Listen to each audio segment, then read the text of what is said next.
running of the trial of the case. We are thankful to our police personnel and all other security staff, BGB, SP, DB, Metropolitan Police, and all others. And many thanks to those who have come to depose in the court. And very much thankful to the prosecution. The learned prosecutor, Mr.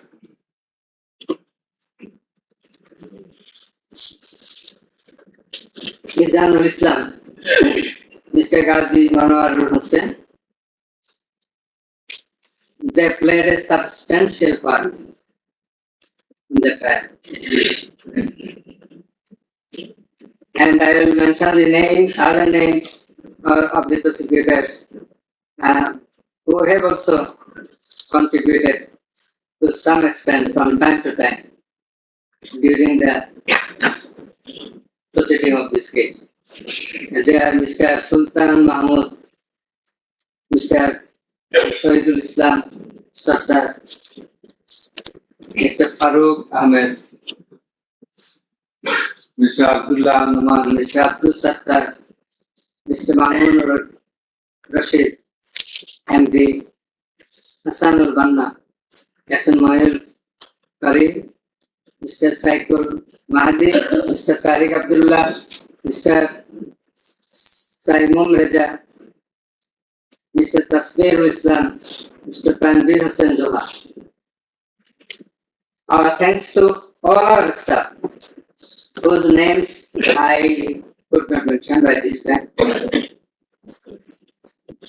Our heartfelt thanks to the learned Attorney General, who have attended the trial at the inception and at the conclusion. Over and above, our thanks from the core of our heart to Mr. Tajul Islam, the learned Chief Prosecutor, for playing the part of excellence. We are thankful to all others. thank you all. Now let us say something about. Defense care too. I am sorry. I'm very much sorry. Our sincere thanks to the learned defense lawyers, particularly the learned state defense lawyer, Mr. Amir Hussain. Many people will say many things, but he has done a lot. And he, in our view, in our estimation, to the best of his possibility, he played the exact role he was supposed to, and that we expected. Thanks to him again. And if anyone is left, sorry, that we should not by this time recollect. Our thanks to the Learned Attorney General again for his kind presence. We are sorry for being late because many things are connected in the preparation of the judgment. As is a very big matter. For the last couple of days, we could sleep very little and we had to work continuously for 10 to 12 hours every day. So, anyway, this is our job, but all of you are waiting. You have participated in many ways. Thanks to you all. Now let us discuss something about the judgment. I want to give an idea of the judgment. The judgment comprises 453 pages.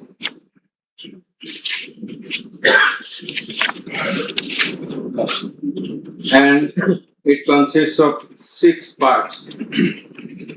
The first part includes the index, description of the prosecutors, learned prosecutors, and the learned defense counsels, introduction of the accused, origin and object of the tribunal, jurisdiction of the tribunal. Article 7 of the Rome Statute, which is the basis of trial of our tribunal. The elements of the crime against humanity. We are trying the offense, we are holding trial of the crime against humanity. So, elements of crime against humanity, these are enunciated by the Rome Statute and being followed and exercised by the International Criminal Court and other international tribunals. We are also following the Rome Statute as well as our law, and particularly the elements as enshrined therein. And the elements of superior command responsibility. In such cases, superior command responsibility is bulkily involved, and that's why we have to have regard to this aspect as well. And we have stated the standard of the tribunal. That is, we compare the standard of this tribunal with the standard of the other international tribunals as well as the International Criminal Court. And we have said about the trial procedure, part 2, pre-trial proceedings, part 3, prosecution story and defense case.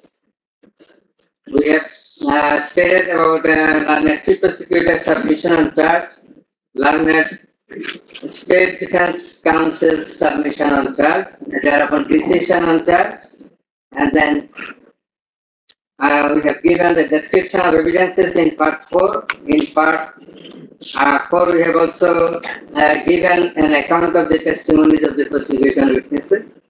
In part 5, we have given the illustration of the evidences, that is the description of the evidences. Used arms and ammunition. We have given an account of the used arms and ammunition. We have given a description. We have discussed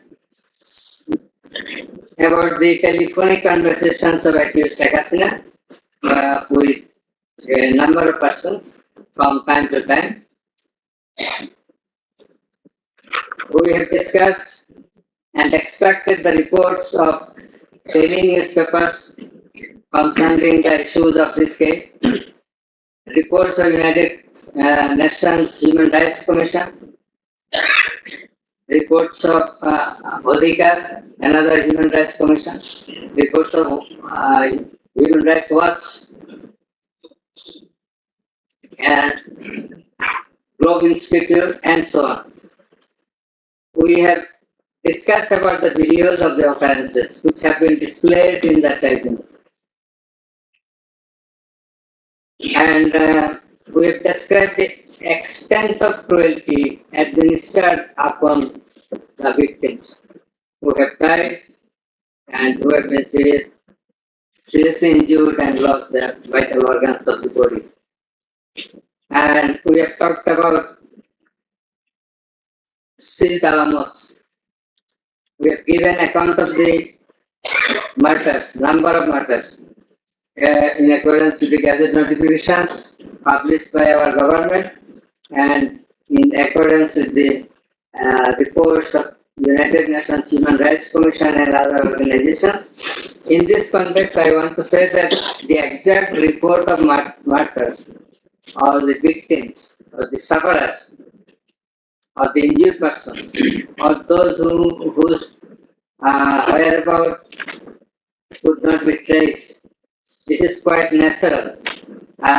You will understand that since our liberation war in 1971, still we could not finalize the list of murderers, the list of freedom fighters, list of the war criminals, and others. So there are lists, but it varies. So it's a timely matter. It may vary. Somewhere you find the figure 800. somewhere 1,000, somewhere 1,400. So, substantial amount of the protesters have been killed. This is the fact. We have described the police messages and directions passed from the high-ups to the downwards for doing the needful to control the protesters, curfew orders. Then in part 6, we have described, we have given an account of the learned Chief Prosecutor's arguments, the points of arguments, the pertinent points of arguments have been described. We have also described the pertinent points of arguments raised by the learned State Defense Council. Thereafter, we have given an account of our observations and inference. And finally, we passed the order. So, this is all about the judgment.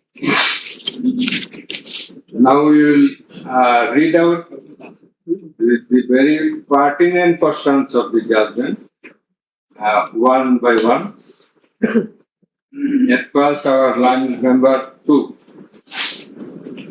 He will read out a portion of the judgment, commencing from origin and object of the tribunal, jurisdiction of the tribunal, and he will read out Article 7 of Home Statute, elements of crime against humanity, elements of superior command status, responsibility, and then the charges. Thereafter, learned member 1, he will read out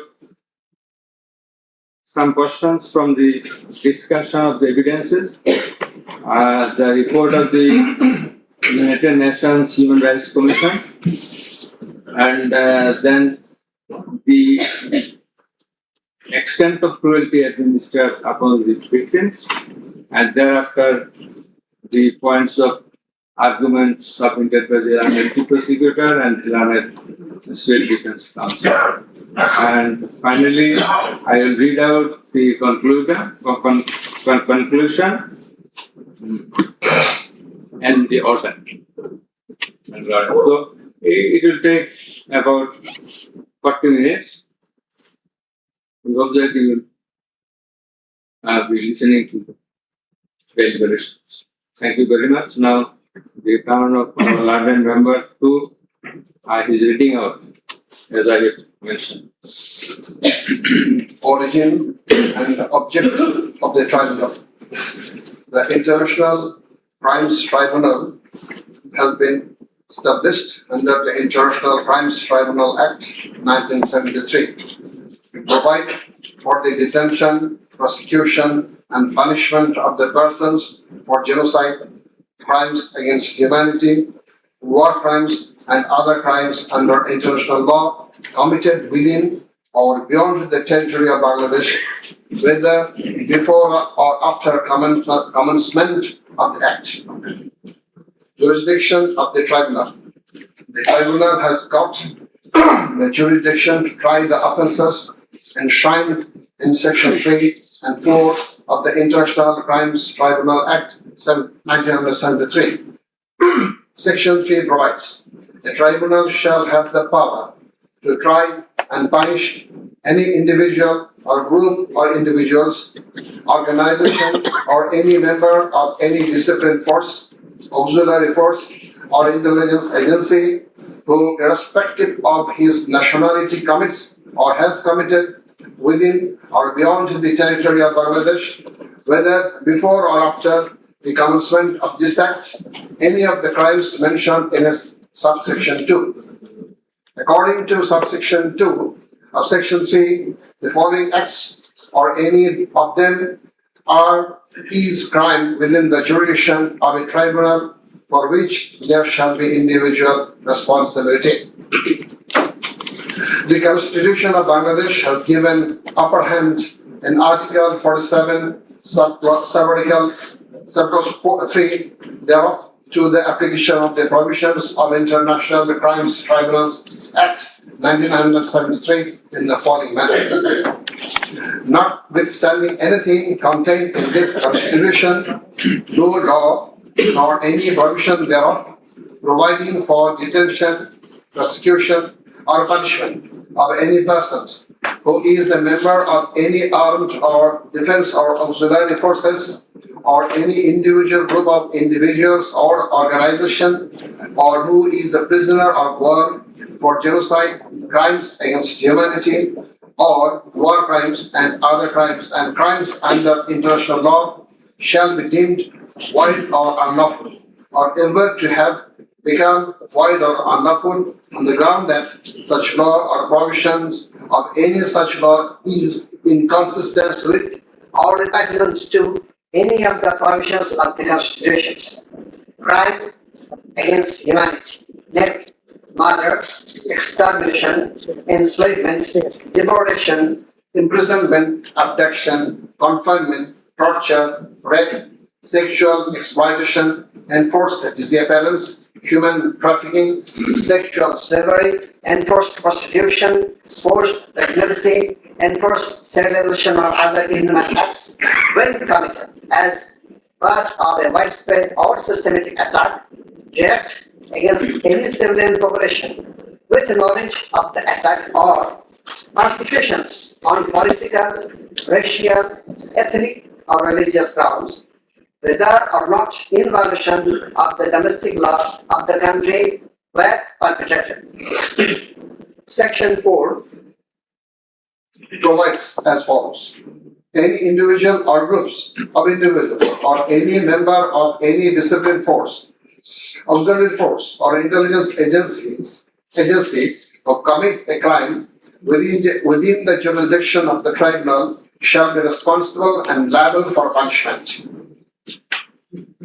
Any commander, superior officer or leader who orders, permits, acquiesces, incites, or participates in the commission of any of the crimes specified in Section 3 or is connected with any plans or activities involving the commission of such crimes or who fails or omits to discharge his duty to maintain a discipline or to control or supervise the actions of the persons under his command or his subordinates, whereby such persons or subordinates or any of them commit any such crimes or who fails to take necessary measure to prevent the commission of such crimes.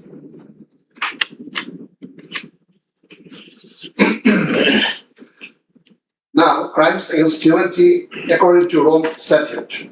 For the purpose of this statute, crime against humanity means any of the following acts when committed as part of a widespread or systematic attack directed against any civilian population with the knowledge of the attack, A. Murder, and weighing the relevant ones, murder, torture, other inhuman acts of a similar character intentionally causing great suffering or serious injury to body or to mental or physical health.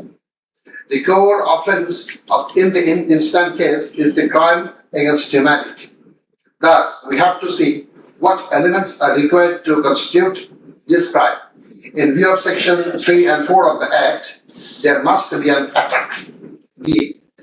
The attack must be widespread or systematic. C. The attack must be targeted a civilian population. D. The attack must be within the knowledge of the superior, or the superior should have known of the attack in order to hold him or her liable for the crime.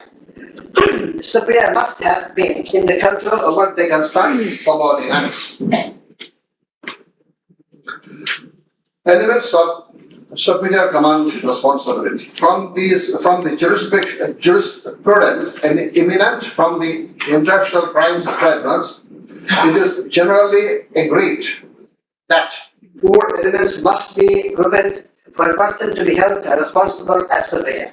The elements are: 1. An international crimes must have been perpetrated by someone other than the accused. 2. there existed a superior subordinate relationship between the accused and the perpetrator. 3. The accused as a superior knew or had reason to know that the subordinate was about to commit such crimes or had done so. 4. The accused as a superior failed to take the necessary and reasonable measure to prevent such crimes or punish the perpetrator.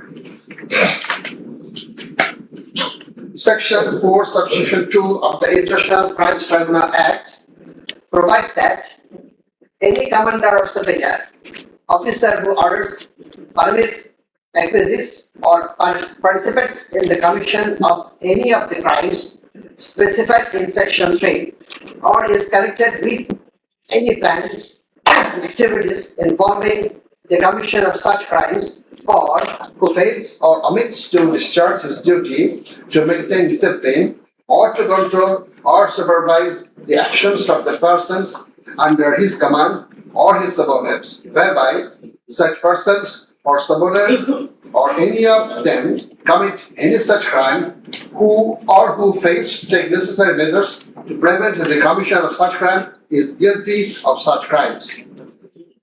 Now, I'm going to read the charges. On the point of the jurisdiction of this tribunal raised by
conference on 14/7/24, at Gaurav Bhavan made the following derogatory remark.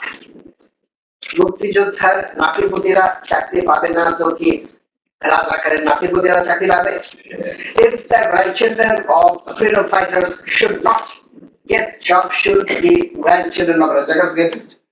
Pointing towards the protesters of anti-discrimination student movement while demanding a rational reform of quota system in government job, whereby the left defamed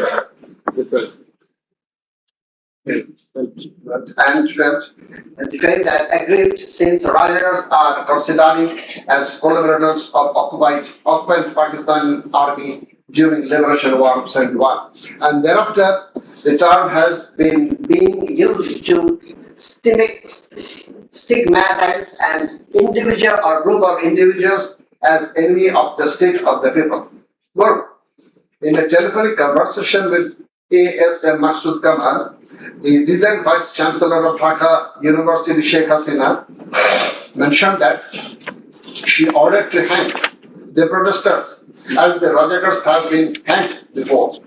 Furthermore, being incited and inspired by the said remark, Cabinet Minister and Awami League Secretary Obadul Khadir, separately charged, made another provocative, aggressive remark on 15th July of 2024 at 12 noon, saying, আন্দোলন দমনে ছাত্রলীগই যথেষ্ট.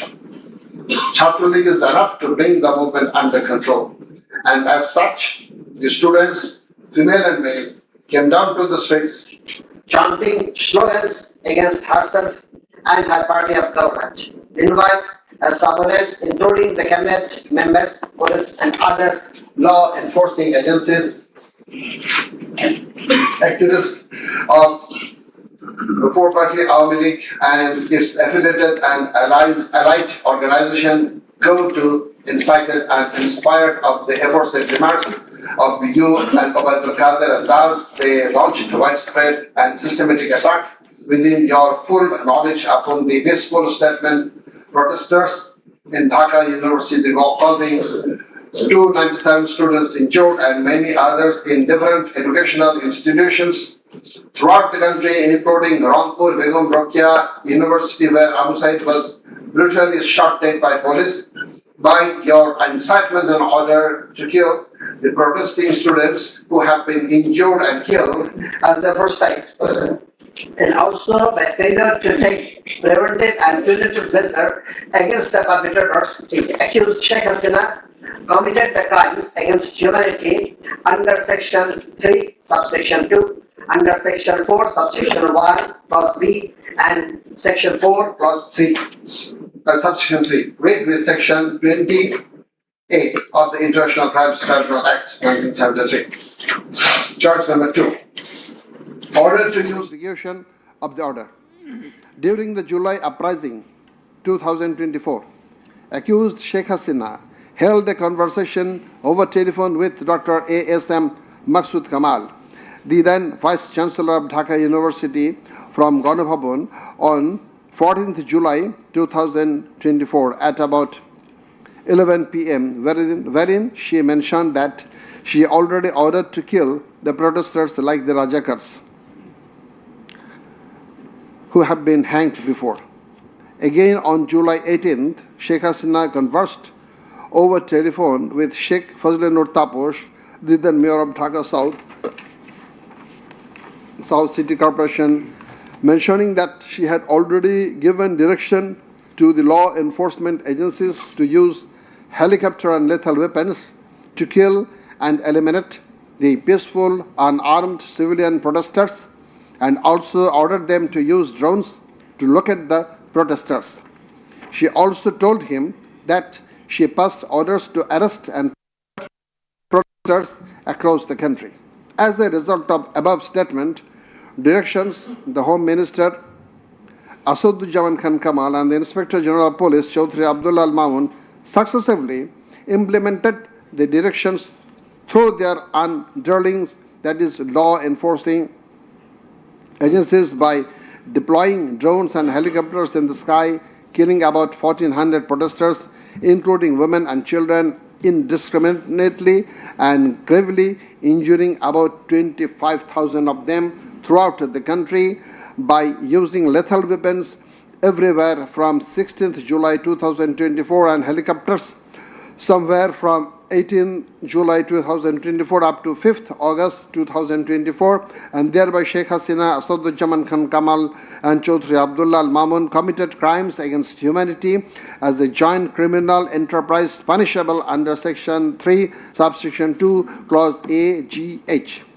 Section 4, Clause B, C, Section 4, Subsection 3, read with Section 20A of the International Crimes Tribunal Act. Charge number 3, killing 6 protesters at Chankharpur with lethal weapons. The protesters convened a program titled March to Dhaka to be held on 5th August and made a call to the people of all walks throughout the country to march to Dhaka on the scheduled day. people of all sphere began to assemble in Dhaka from every part of the country on August 5th. By incitement, order and inaction of Sheikh Hasina, by abetment and inaction of Home Minister Asaduzzaman Khan Kamal and Inspector General of Police Chaudhry Abdullah Al Mamun, the successive underlings got incited and inspired to kill the protesting students and common people, and thereupon under order, supervision and inaction of accused Asaduzzaman Khan Kamal, Chaudhry Abdullah Al Mamun and the then Dhaka Metropolitan Commissioner DMP Habibur Rahman, Joint Commissioner Police Shudip Kumar Chakraborty, Additional Deputy Commissioner Shah Al Alam Muhammad Akhtarul Islam, Assistant Commissioner Muhammad Imrul and Inspector Muhammad Arshad Hussain, who have been separately prosecuted, successively ordered to commit atrocities to the protesters assembled at Chankharpur of Dhaka and supervised the same, and during such atrocities, 6 unarmed protesters, namely Shahriyan Khan Anas, Sheikh Mahdi Hassan Junaid alias Mustaqin, Muhammad Yaqub, Muhammad Rakib Hauladar, Muhammad Ismamul Haq, and Manik Mia alias Shahrik were shot dead by Constable Shujan Hussain, Constable Imaj Hussain, and Constable Nasirul Islam, who have been separately prosecuted at Chankharpur as part of widespread and systematic attack. The aforesaid killings took place pursuant to the order of Prime Minister Sheikh Hasina, within her full knowledge and under successive order, supervision, and within the knowledge of Home Minister Asaduzzaman Khan Kamal and Inspector General of Police Chaudhry Abdullah Al Mamun, and by such killings they committed crimes against humanity as joint criminal enterprise by order, abetment, and inaction to prevent and punish the perpetrators under Section 3, Subsection 2, read with of Tribunal Act 1973. So these are now the turn of learned member 1.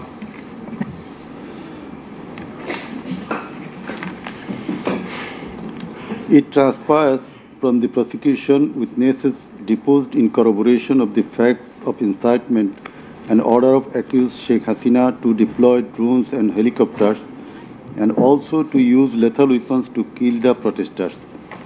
The daily newspapers of Bangladesh also published reports of such incitement and order of Sheikh Hasina. Moreover, the prosecution executed the pendrive CD containing telephonic conversation of Sheikh Hasina with Dhaka University Vice Chancellor A.K.M. Maksud Kamal, Dhaka South City Corporation Mayor Fazlenut Taposh, and Hasanul Haq Inu.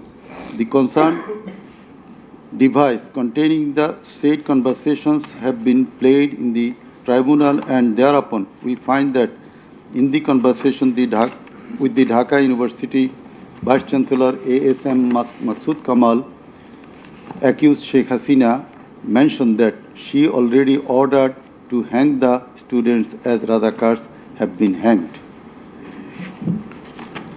Now I am mentioning the substantial portion from his conversation with, from her conversation with A.S.M. Maksud Kamal, the accused Vice Chancellor of Dhaka University.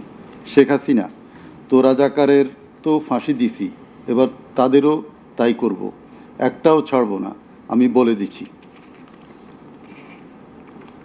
Sheikh Hasina, কোন দেশে বাস করি আমরা?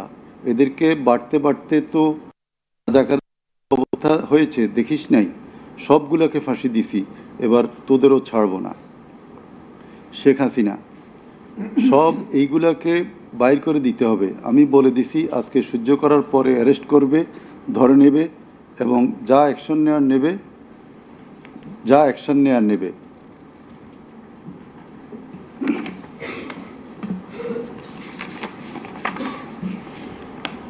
Then it also appears from the conversation with Dhaka South City Corporation Mayor Fazlenut Taposh, accused Sheikh Hasina told him that she ordered to kill the protesting students by using helicopters and lethal weapons. The substantial portion of the conversation is Sheikh Hasina, দরকার নাই, ওটা দরকার নাই, আমি সেনাপ্রধানের সাথে কথা বলেছি, ওরা রেডি থাকবে, ঠিক আছে। এখন তো আমরা অন্য করতেছি, ড্রোন দিয়ে ছবি নিচ্ছি আর হেলিকপ্টারে হচ্ছে মানে কয়েক জায়গায়। তাপস, তাহলে ওই কিছু ছবি দেখে পাকড়াও করা যায় না তাদের রাতের মধ্যে?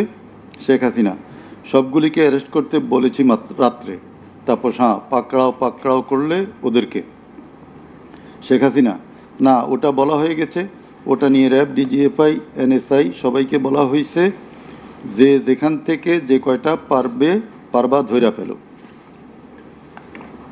তাপস, জি।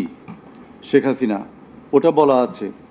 আর এখানে গ্যাদারিং দেখবে সেখানে, আর যেখানে গ্যাদারিং দেখবে সেখানে ওই উপর থেকে করাচ্ছি, অলরেডি শুরু হয়েছে কয়েকটা জায়গায়। তাপস, জি। শেখ হাসিনা, আমার নির্দেশনা দেওয়া আছে, ওপেন নির্দেশনা দিয়ে দিছি, এখন লেথাল উইপন ব্যবহার করবে, যেখানে পাবে সোজা গুলি করবে। তাপস, জি জি। শেখ হাসিনা, না পড়াইয়া দিছে, মেশিনপত্র সব পুড়ে গেছে, আমি বলছি যা পড়াতে, ও আমাদের সেতু ভবন পড়াইছে। তাপস, জি, ওরা রাতে মনে হয় আরো ব্যাপক আক্রমণ করবে।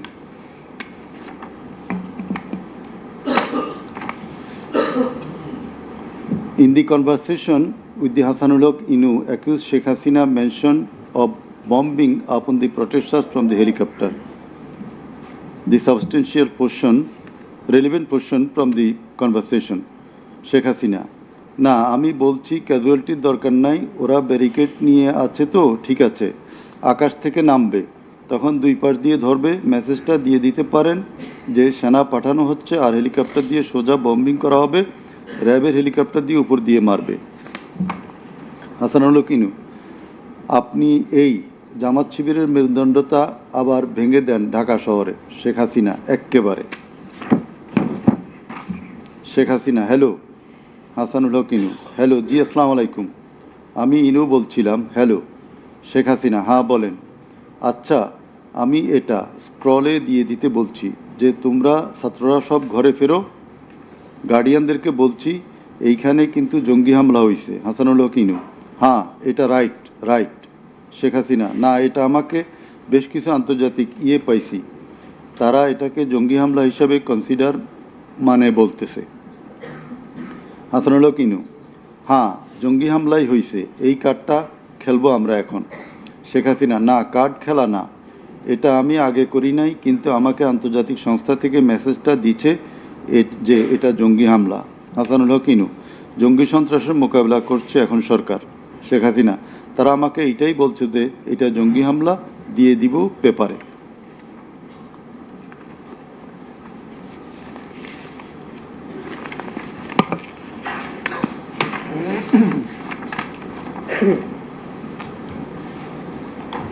Reports of international and national organizations. United Nations Human Rights Office held an investigation into July-August 2024 atrocities in Bangladesh and mentioned in its report that the following inhuman and unlawful acts were committed by protesters during the movement and reported as follows. Based on direct testimony from senior officials involved and other inside sources, OHCHR was able to establish that the integrated and systematic effort using the entire range of police, paramilitary, military and intelligence actors, as well as violent elements linked to the Awami League to commit serious violations and abuses occurred with the full knowledge, coordination and direction of the political leadership. The then Prime Minister and Home Affairs Minister led parallel efforts to coordinate the security and intelligence apparatus. Both received regular reports on the situation on the ground from multiple sources. According to senior official testimony, reports provided to the Prime Minister by senior officials on 21 July and in early August specifically conveyed concern about excessive use of force. Both political leaders and the leadership of Bangladesh Police and the Army also carried out site visits that would have provided them direct personal knowledge of violations that had taken place or were ongoing. Furthermore, the political leadership issued direct orders and other directives authorizing and guiding operations by BGB, RAB, DGRI, the Bangladesh Police and its detective branch that involved serious violations of human rights against protesters and other civilians, including extrajudicial killings and arbitrary detention. Based on reported deaths complied by governmental and non-governmental sources in combination with other available evidence, OHCHR assesses that as many as 1,400 people could have been killed during the protests. The vast majority of whom were killed by military rifles and shotguns loaded with lethal metal pellets commonly used by Bangladesh's security forces. Thousands more suffered severe, often life-altering injuries. More than 11,700 people were arrested and detained, according to the information from the police and RAB provided to OHCHR.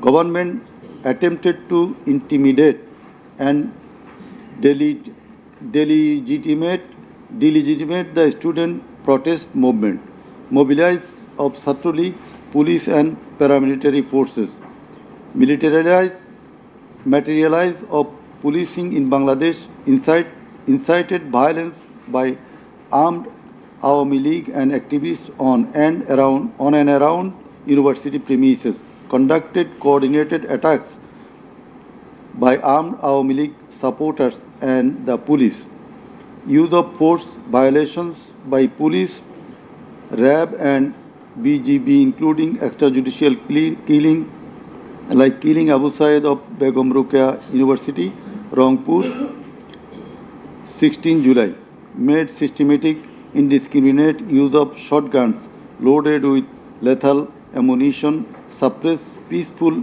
assembly at Dhaka University on 17 July. Police, RAB and BGB extrajudicially killed protesters in Uttara on 18 July. Disproportionate and indiscriminate use of firearms in response to violent unrest, indiscriminately shooting in Rampura and Badda by BGP and police on July 19. Violently cleared the Dhaka-Chattogram highway in Jatrabari on between 16 to 21 July. Extrajudicial killings to suppress the march to Dhaka on August 5 involved the army who shot at protesters at Jamuna Future Park on 5th August 2024, used helicopter to intimidate and deploy possibly unlawful force, obstructed of medical care and denied necessary medical documentation, obstructed medical treatment of victim Sheikh Asabul Yamin, shot by police, caused mass arbitrary arrests, detention without due process and torture and ill treatment, caused block raids and mass arrests, including injured persons. Students and opposition leaders attacked journalists, children and women and caused unjustified shutdown of internet. In the said report, Mr. Volker Turk, the High Commissioner of Human Rights Office of United Nations, that the atrocities committed in July Revolution 2024 in Bangladesh was preconcerted and systematic in order to remaining in power. There are cogent grounds to believe that hundreds of extrajudicial killings, arrests, detention and torture were carried out by the political leaders and the highest law enforcing authorities within their knowledge and under their direction and supervision as strategy to suppress the movement, whereby human rights have been seriously violated and thus international crimes have been committed. He also observed that the evidences collected do depict a picture of widespread state atrocities and targeted killings. He further remarked that such atrocities ought to be brought under accountability. There are many other similar reports by the Global Institute International Truth and Justice Project, Bloodshed in Bangladesh, World Report 2025 of Human Rights Watch. Then we are going to videos of the occurrences. It appears from the Caesar lists contained in Volume 4, captions, Caesar list and documentary evidence that a good number of videos of the alleged occurrences have been seized by the investigating officer, which are described below. Number 1. A video of 1 hour 23 minutes and 5 seconds showing a press conference dated 14 July 2024 of accused Sheikh Hasina after her return from China, in which she, in answer to a question of one journalist, angrily remarked, pointing towards the protesting students, মুক্তিযুদ্ধের বিরুদ্ধে আর মুক্তিযোদ্ধার বিরুদ্ধে এত ক্ষোভ কেন? মুক্তিযোদ্ধাদের নাতিপুতিরা চাকরি পাবে না তো কি রাজাকারের নাতিপুতিরা পাবে? Number 2, a video of 35 seconds dated 15 July 2024 showing protest of the agitated students of Dhaka University at midnight against the remark of Sheikh Hasina made in the press conference dated 14 July 2024 pointing towards the protesting students. Number 3, a video showing the remark Rajakarder jawab debe Chhatrolig. Number 4, a video of 1 minute 5 seconds which shows attack upon the students of Kota movement by Bangladesh Chhatra League leaders and activists on 15 July 2024 at night. A video which shows that Prime Minister Sheikh Hasina, while visiting damaged metro rail station on 26 July 2024, defended her previous comment in the press conference dated 14 July 2024. Number 6, a video showing Prime Minister Sheikh Hasina in course of her deliberation in a function of Jubo Mohila League held in July 2024 commented that the Kota movement was illogical and also commented Jamaat Shibir Manusher Jatna. Number 7, a video showing some adverse remark of Sheikh Hasina against the female students of Ruqya Hall of Dhaka University meeting at her office on 15 July 2024. A video showing how Sheikh Hasina asked Delhi to attack Dhaka. A video shows the scenario of how protesting student Mugdho was shot dead in the July movement. This video was broadcast by YouTube channel named Narrative Bangladesh on 19 April 2025. A video which shows the scene of shooting a young person named Ridoy by police in the July movement.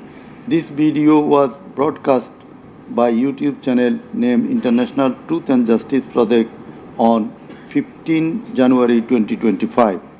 A video named Jatrabari Evidence of a Massacre Bangla showing the scenarios of killing and torturing some participants of the movement. This video was broadcast by International Truth and Justice Project YouTube channel on 14 January 2025. A video showing the scene of carrying bullet-stricken young man named Nafiz at Farm Gate of Dhaka. This video was broadcasted in Jamuna TV YouTube channel on 14 August 2024. A video showing how movement participant Khokon Chandra Borman was injured with gunshot in his face. It appears that the whole face including mouth, nose and eyes of Khokon Chandra Borman have been completely disfigured. This victim deposed in the tribunal as PW number 1. A video titled Nirmam 19 July শতাধিক লাশ, হাজারো গুলিবিদ্ধ রক্তের জন্য হাহাকার। DMC 19. A video titled RAB Helicopter Attacked Kota Andolan 2024, showing operation upon the protesters from RAB helicopters at different parts of Dhaka in July 2024. A video showing how protester Imam Hassan Taim Bhuiya was shot dead at Jatrabari, Dhaka. 4 videos in a pen drive showing the passing of order by DMP Commissioner Habibur Rahman to the subordinate, asking them to shoot the protesters below waist. A number of videos showing shooting upon the protesting people from helicopter. A video showing the scene of burning the dead bodies of protesting students and common people by police at Ashulia, Dhaka on 4th August 2025 during the July movement. A video showing the scene of Abu Said, a coordinator of July movement 24, being shot multiple times by police at a close range with lethal weapon. A video showing the scene of a dead body of protester Asabul Yamin being thrown from APC armed personnel carrier by police. A video which showing the accused Home Minister Asaduzzaman Khan Kamal defending the use of lethal weapon by police. Extent of cruelty. It transpires from the evidences that cruelty of the extreme level was administered upon the dead and injured protesters. Police and activists of Awami League, Chhatra League and Jubo League blocked the entrance and exit of ambulances carrying the injuring protesters. Hospitals were asked not to give admission to the injured protesters.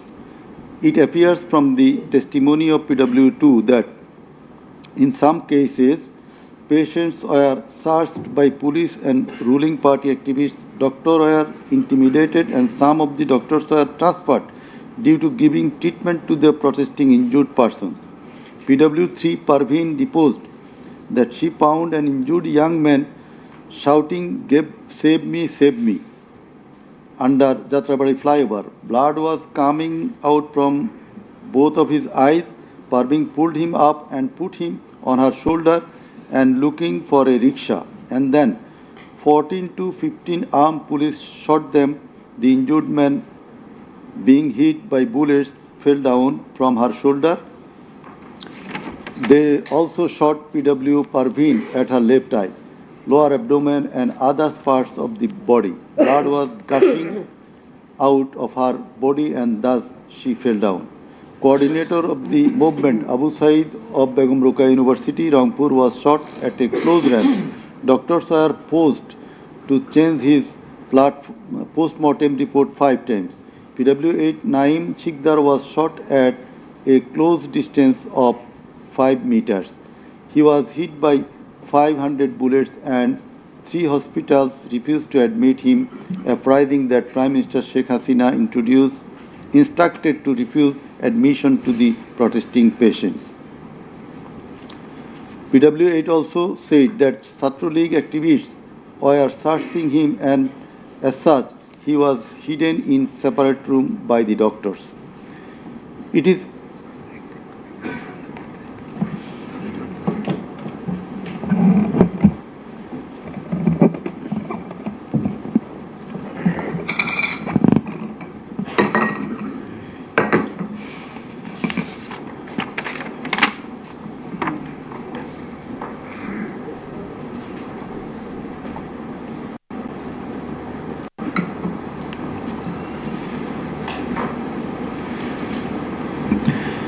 It is revealed from the evidence of PW9 Shahina Begum that police burned the dead body of her son along with some other dead bodies in Ashulia of Dhaka. PW10 MD Enab Nazez Zaki also stated that his son was killed and then the dead body was burnt by police in Ashulia. We find from the testimony of PW10 Asabur was shot dead and set ablaze. It appears from the testimony of PW13 Dr. Muhammad Mahfuzur Rahman that most patients admitted to the hospital had no skull. The detective branch members had forbidden the doctors not to be serious in the treatment of the protesting patients and also that they had been instructed from the higher authorities not to release the protester patients admitted there. The patients were mostly aged 13 to 30 years. The DB also asked the doctors not to admit any more patients injured in the movement.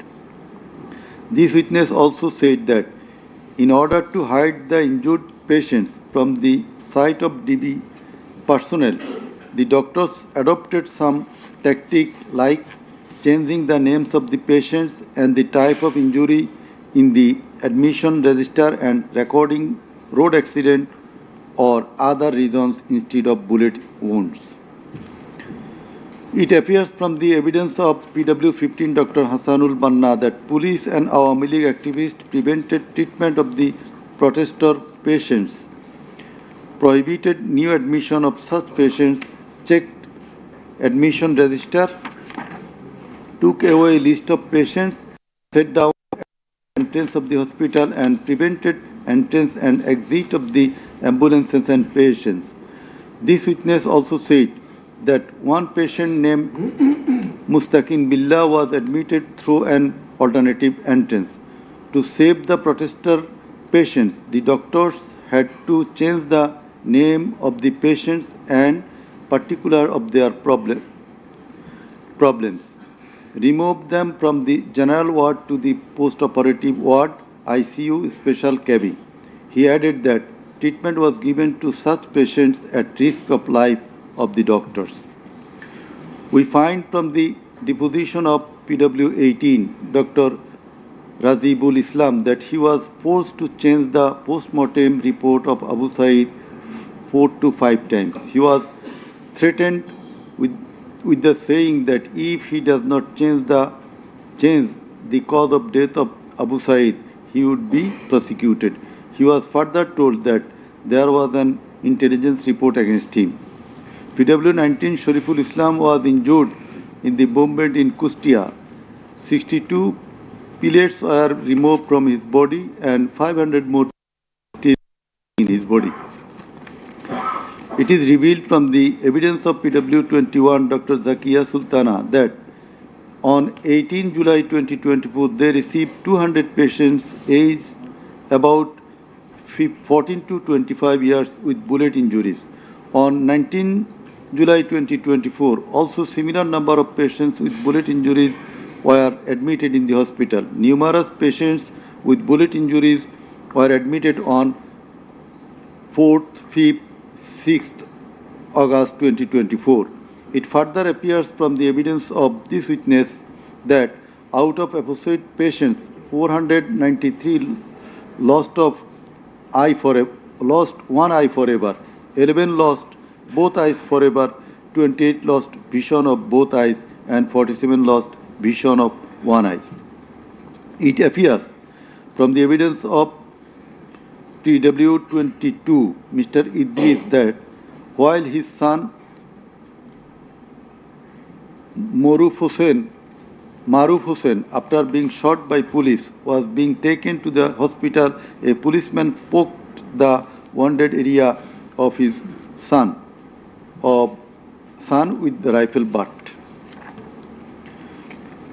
PW23 Amena Akhtar deposed that while Home Minister Asaduzzaman Kamal and IGP Chaudhry Abdullah Mamun were passing across Jatrabari, one police officer was showing them a video of their attacks on protesters and said, "Guli kori ekta, more ekta, ahuto hoy ekta, ektai jai, bakita jai na."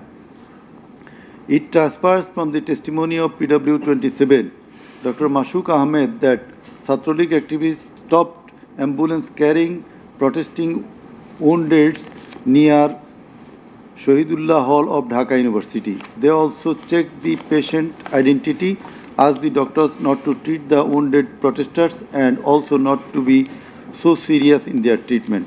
He further said 5 doctors were transferred elsewhere due to rendering treatment to protesters with bullet injuries. This witness also stated that the direction of the gunshot wounds of the patients treated on 19, 20, 21 July and 4-5 August in Dhaka Medical College Hospital was from the top to the bottom. He meant that the gunshot was done from above, which obviously imply helicopter. It appears from the evidence of PW 47 Nahid Islam deposed that bullets were fired from helicopter and that many false cases were filed against the protesters, and also that the activists of Awam League, Jubo League and Chhatro League prevented the treatment and burial of protesters. Furthermore, some of the protesters were forcibly disappeared and many dead bodies of the protesters were concealed. He himself and some other student leaders were abducted.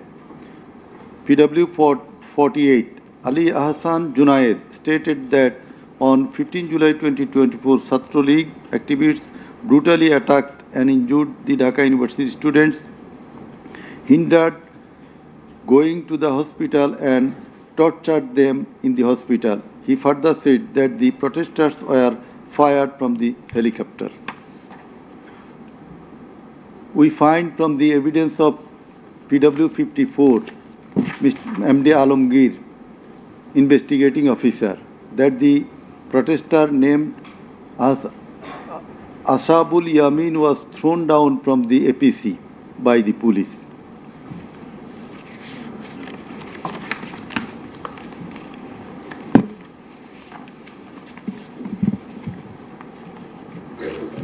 Summing up by the learned Chief Prosecutor.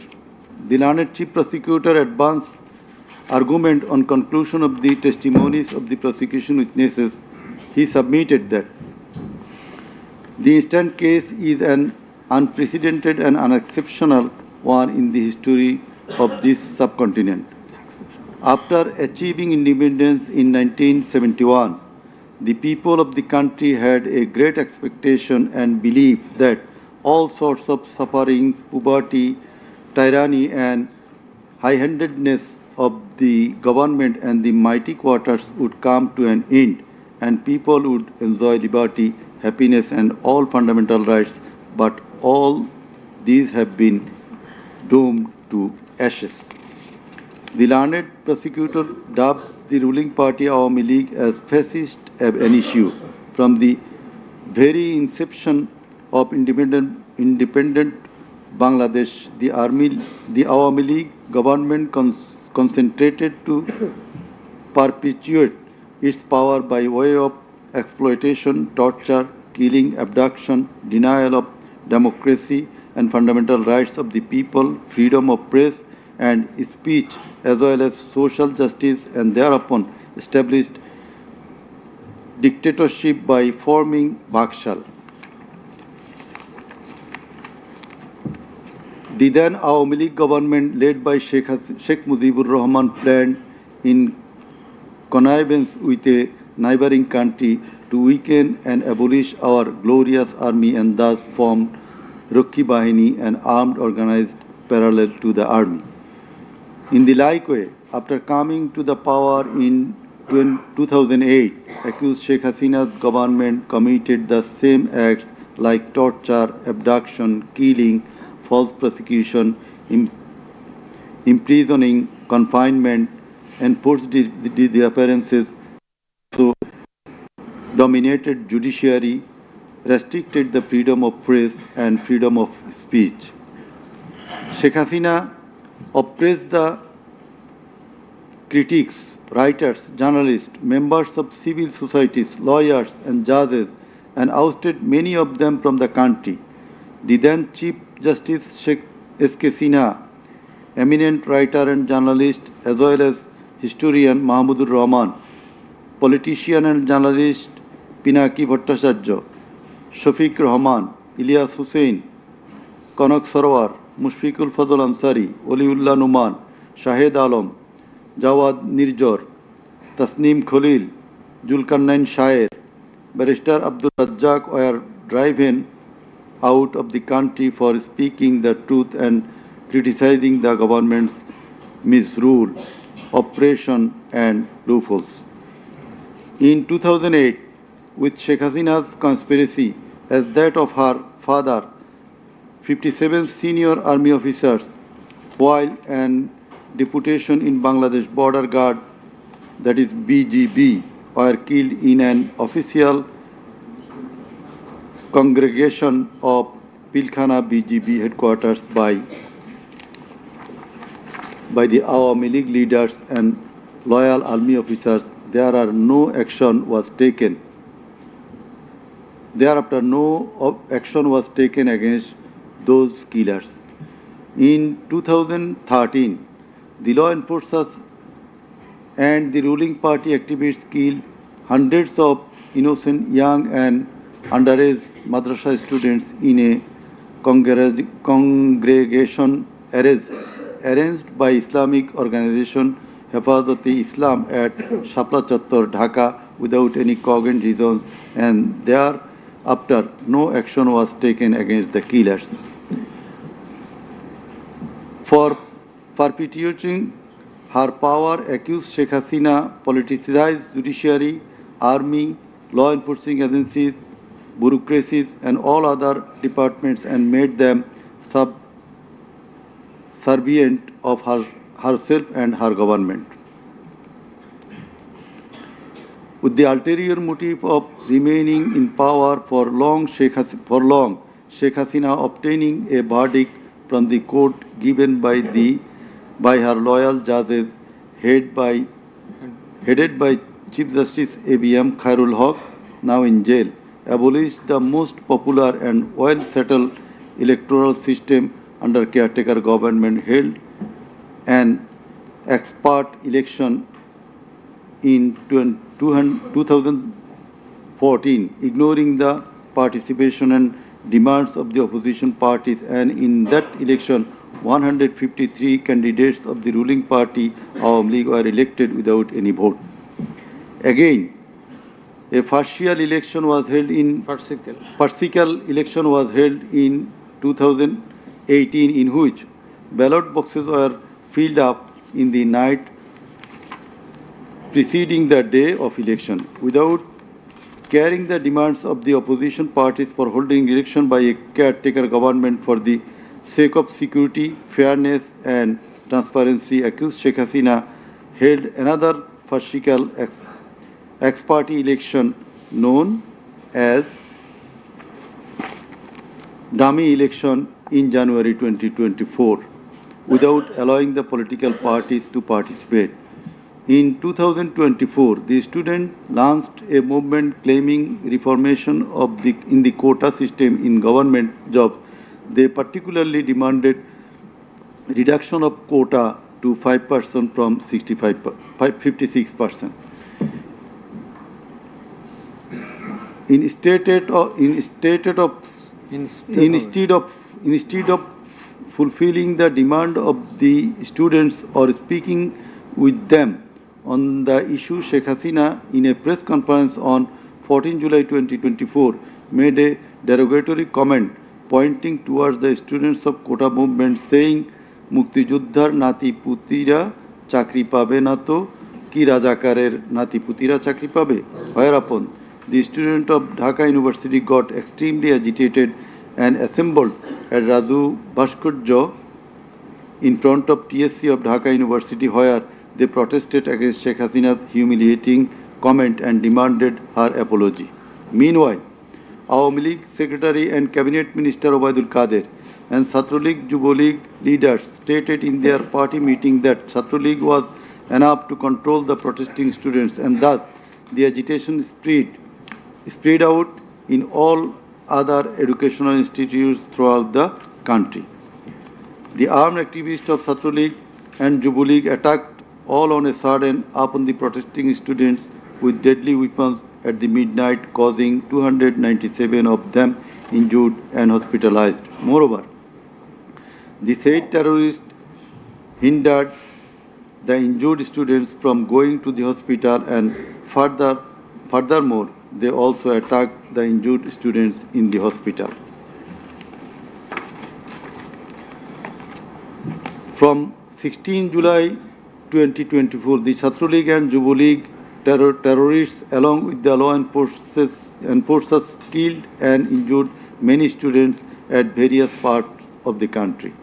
On 16 July 2024, as part of the widespread and systematic attack, student Abu Said of Rangpur Begum Ruqayya University was repeatedly shot at a close range by police, causing his death and also injured many protesting students. Accused Sheikh Hasina ordered the law enforcers and the activists of Awami League, Chhatra League and Jubo League to use drone, helicopter, lethal weapons to kill the protesters, and accordingly, from 18 July to 1st August 2024, they killed hundreds of protesters and injured thousands throughout the country by using drone, helicopter and various types of lethal weapons.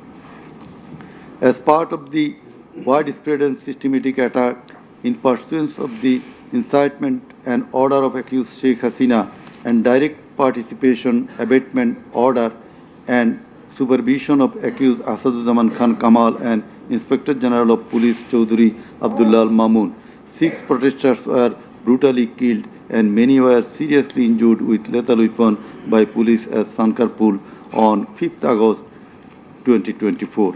Similarly, the law enforcers and activists of Awami League, Chhatra League and Jubo League killed 6 persons at Ashulia with lethal weapons on 5th August 2024. One of the 6 was unidentified. After being shot dead, police inhumanly burned the dead bodies. Before being burned, the dead body unidentified protesters was alive. The learned chief prosecutor submitted that the family members of the martyrs, the injured victims, and other witnesses proved the aforesaid occurrences. The said occurrences were also recorded in videos and audios which have been played in the tribunal.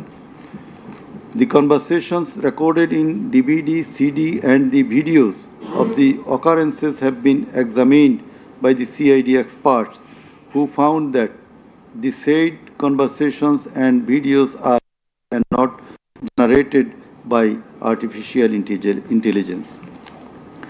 In addition to the incitement, order, participation of the accused in the alleged atrocities, the accused are liable for their abstention from taking measures for the prevention of the same or taking any punitive measures against the doers thereof. Being the Prime Minister, accused Sheikh Hasina was the Supreme Commander of the law enforcing agencies, inclusive of the Home Minister and the Inspector General of Police, and as such, the crimes against humanity in question could not take place without the involvement, express or tacit of them. The learned chief prosecutor added that the movement of the students continued for 36 days, during which, as stated herein before, hundreds of protesting students and common people were killed and thousands were seriously injured, most of whom became permanently handicapped and blind. But accused Prime Minister Sheikh Hasina and the other accused and none of the government authorities or the leaders of the ruling party Awami League expressed concern or remorse for such atrocities so far.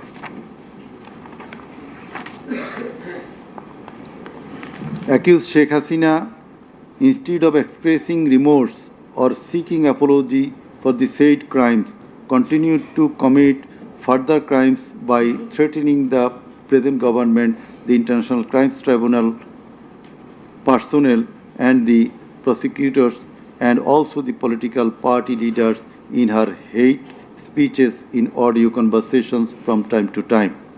This tribunal, by an order on the application of the prosecution, prohibited Sheikh Hasina to be restrained from making hate speeches anymore, but she continued to do so. Sheikh Hasina committed contempt of this tribunal by threatening the concerned officials of the government as well as the tribunal personnel, inclusive of the prosecutors, to kill 226 persons and burned the houses of the rival party leaders and activists in an audio conversation with one of her party activists, for which the tribunal drew a contempt proceeding against her. In the said proceeding, the tribunal convicted Sheikh Hasina and sentenced her with 6 months imprisonment. The accused committed crimes against humanity jointly by their incitement, order, abatement, participation, and inaction, which come within the purview of joint criminal enterprise and superior command responsibility. The authorities in question were widespread and systematic and were atrocities. The atrocities in question were widespread and systematic, and it was directed against the civilian population.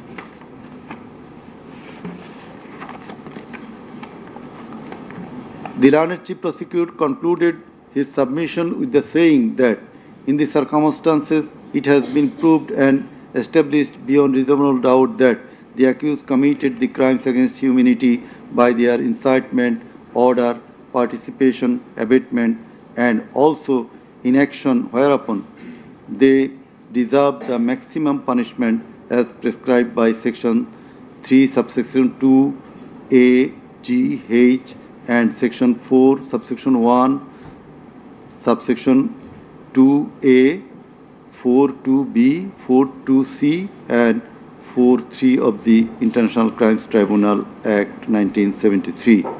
He added that the evidences against the accused are so strong and adequate that if they are tried in any other court or tribunal in the world, they would be awarded the maximum punishment.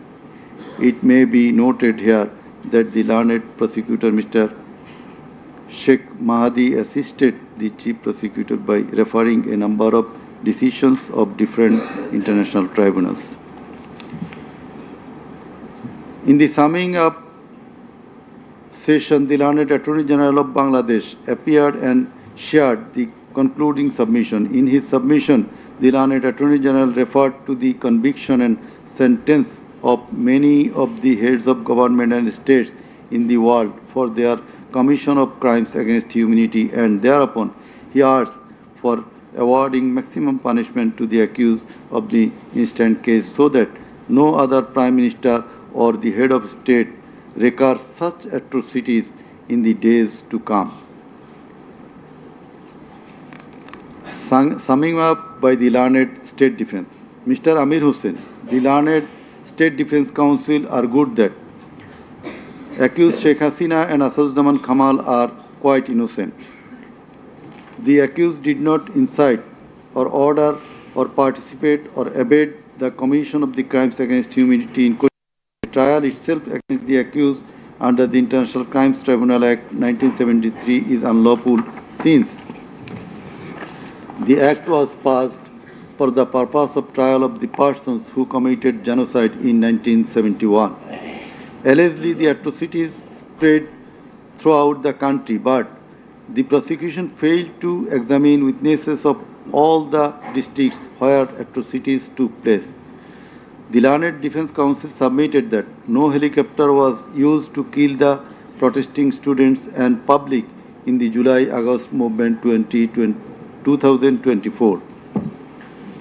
The audio conversations in question have not been duly examined by the experts. Although the audios have been examined by CID, the same should have been examined by some more experts.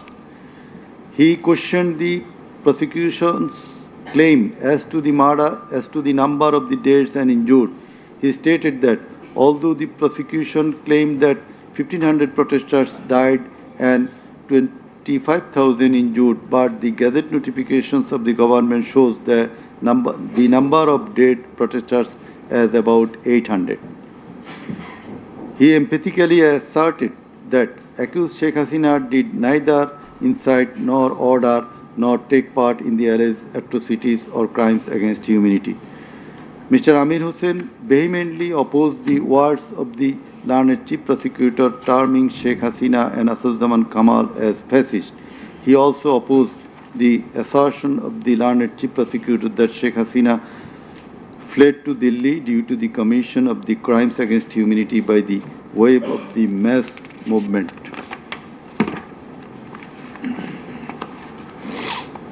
Rather, she was compelled to depart the country against her will. The learned State Defence Council argued that the attack in question was neither widespread nor systematic nor directed against the civilian population. The learned State Defence Council further submitted that the accused Sheikh Hasina and Asaduzzzaman Khan Kamal cannot be held liable for joint criminal enterprise or superior command responsibility. He finally submitted that accused Sheikh Hasina and Asaduzzzaman Khan Kamal are quite innocent and as such they deserve to be acquitted of the charges. Now, the Honorable Chairman of the Tribunal, Mr. Justice Ghulam Murtuza Chaudhary, will read out the final portion of the judgment, including the observation. Thank you. Thank you.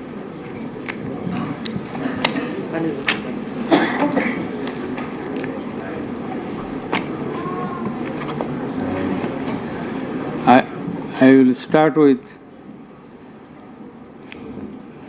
some matters of judicial notice. And before that, I am sorry that I did not mention the name of learned prosecutor Mr. Abdus Subhan Tarabdar. Sometimes he was found here. I think he remains busy in the tribunal too. Sorry? So he was seen sometimes here to assist us. So our thanks to him as well. We have taken judicial notice of some incidents. Number 1, accused Sheikh Hasina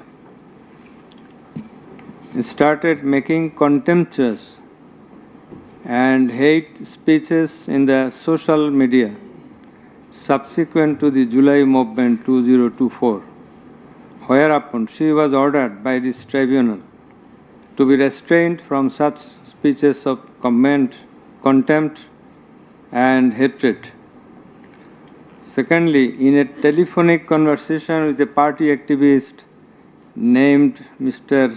Shakil, accused Sheikh Hasina,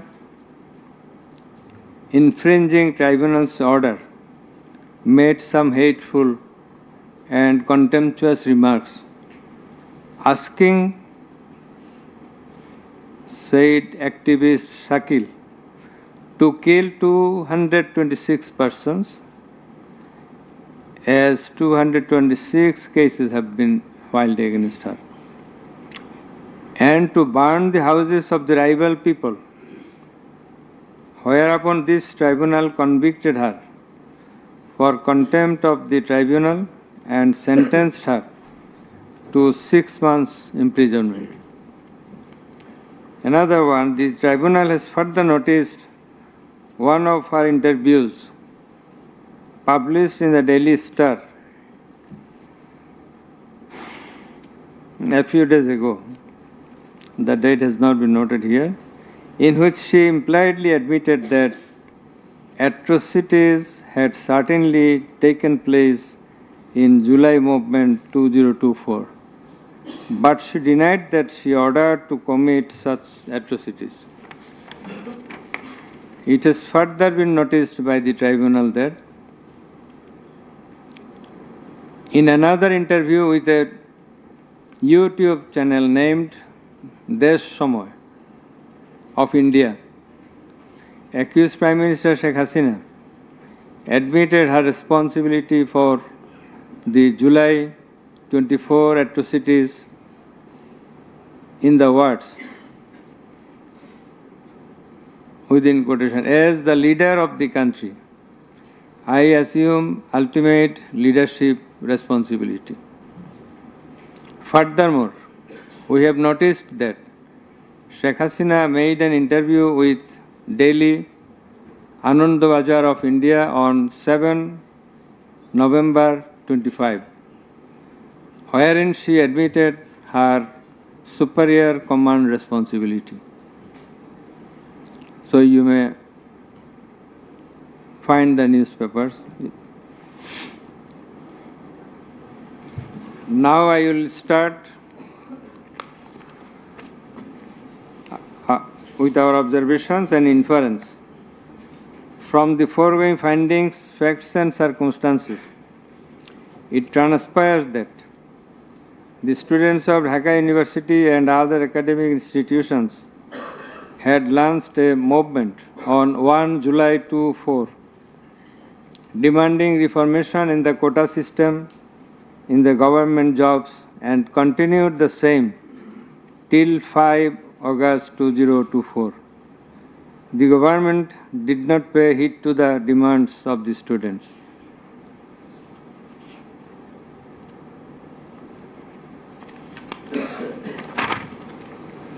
Instead of listening to the students and fulfilling their demands, the then Prime Minister, accused Sheikh Hasina, undermined the movement and made a derogatory remark pointing towards the students, terming them Rajakars.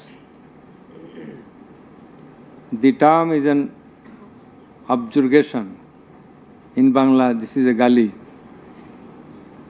In her words, Mukti Joddha Natiputira Chakri pabe na to Rajakarer Natiputira pabe. As the aftermath of aforesaid objurgation and the derogatory remark of accused Sheikh Hasina, the students, including female students who were at the forefront of Dhaka University, burst into a rage and assembled at the Raju Bhaskarya in front of TSC of Dhaka University and vehemently protested against the said objurgation and defamatory words of Sheikh Hasina, and also demanded her apology and withdrawal of the said words. In the night following 14 July 2024, accused Sheikh Hasina held a telephonic conversation with Dhaka University Vice Chancellor ASM Maksud Kamal, and in course of the conversation, Sheikh Hasina said, রাজাকারদের তো ফাঁসি দিয়েছি, এবার তোদেরও তাই করব, একটাও ছাড়ব না, আমি বলে দিচ্ছি। Rajakars have been hanged, now they also will be hanged, none will be spared. I have already ordered. This is the translation.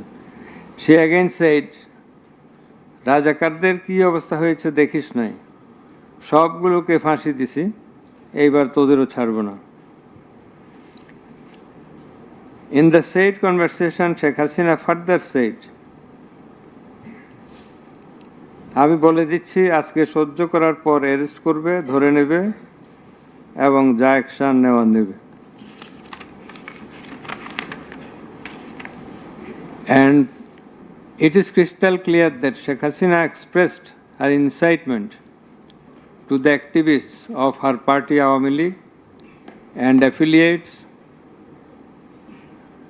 Chhatra League and Yuva League, and also gave provocation to the protesters, and furthermore she expressed that she ordered to kill and eliminate the protesting students. The concerned pen drive CD containing the above conversation as well as the transcript thereof have been submitted in the tribunal. In addition to the above, on 15/7/2024, Awami League Secretary and Cabinet Minister Ubaidul Qadir made another provocative remark, saying, Andolon Domane Chhatra League is যথেষ্ট. Chhatra League is enough to control the movement. Whereupon the protesting students of Dhaka University burst into anger and vehemently protested against Sheikh Hasina, Obaidul Qadir and the government. The activists of Chhatra League, Yuva League attacked the protesting students with various deadly weapons and severely injured hundreds of them, whereupon they had to be hospitalized. The attackers impeded the injured students proceeding to the hospital and also impeded their treatment. Moreover, the attackers made further attacks upon the students undergoing treatment in the hospital. In consequence of the above noted incitements of Sheikh Hasina, in the press conference on 14 July 2024, her order to kill them, as revealed in her conversation on the following night with Dhaka University Vice Chancellor, and also the provocative and aggressive remark of Awami League Secretary Ubaidul Qadir, the law enforcers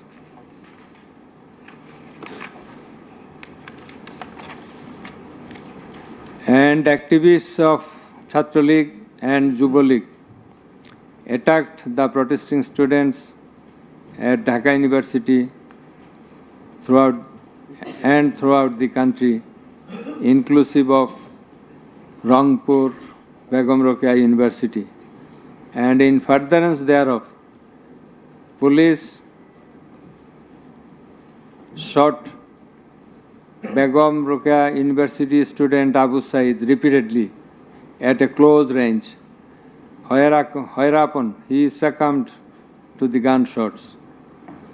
The above mentioned conversation of Sheikh Hasina with the Dhaka University Vice Chancellor S.M. Maksud Kamal has been examined by the experts in the CID Forensic Laboratory, and it appears from the report of the examination that the conversation was genuine and that the same have not been generated by artificial intelligence, AI. The concerned experts deposed in corroboration of the genuineness of the impugned conversation. Furthermore, we find support of such conversation in the reports of daily newspapers.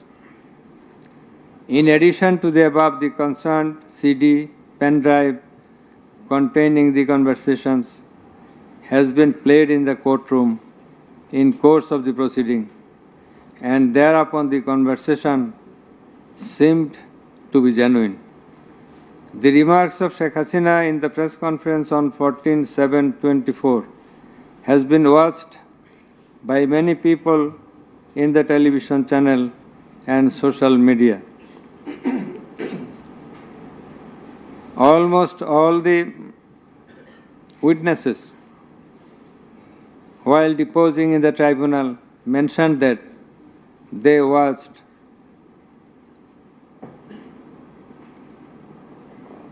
the videos in the medias. Moreover, the national daily newspapers published the said remarks on 15/7/24. The remark of Obaidul Qadir was published in the news, it's a repetition, over and above said inciting remark and killing and order of killing by Sheikh Hasina and the provocative remark of Obaidul Qadir have not been denied by them. Although State Defence Council, the learned State Defence Council for the absconding accused Sheikh Hasina and Asaduজ্জামান Khan Kamal submitted that the conversation between Sheikh Hasina and ASM Kamal, Maksud Kamal, has not been properly tested, but he failed to show any cogent reasons in this regard. The prosecution witnesses proved the attack upon the Dhaka University students by the activists of Awami League, Chhatra League and Yuva League following the incitement and Sheikh Hasina's order of killing, as well as the provocative remark of Ubaidul Qadir. Sheikh Hasina ordered the law enforcing agencies to use drone for locating the congregating protesters and thus to use helicopter and lethal weapons to kill them. Such order has been disclosed by Sheikh Hasina in her telephonic conversation on 18/7/2024 with Dhaka South City Corporation Mayor Fazle Noor Taposh, as it has been read beforehand, and also with Hassanul Haq Inu. The concerned pen drive CD containing the aforesaid conversations have been submitted in the tribunal. The said conversations have been examined in the forensic laboratory of CID, and the concerned experts found that the conversations were genuine and not generated by artificial intelligence, AI. Moreover, the pen drive CD containing the conversations in question have been played in the courtroom, and we have heard the conversations, and thereupon it appeared to us that the conversations are real, not fake and fabricated.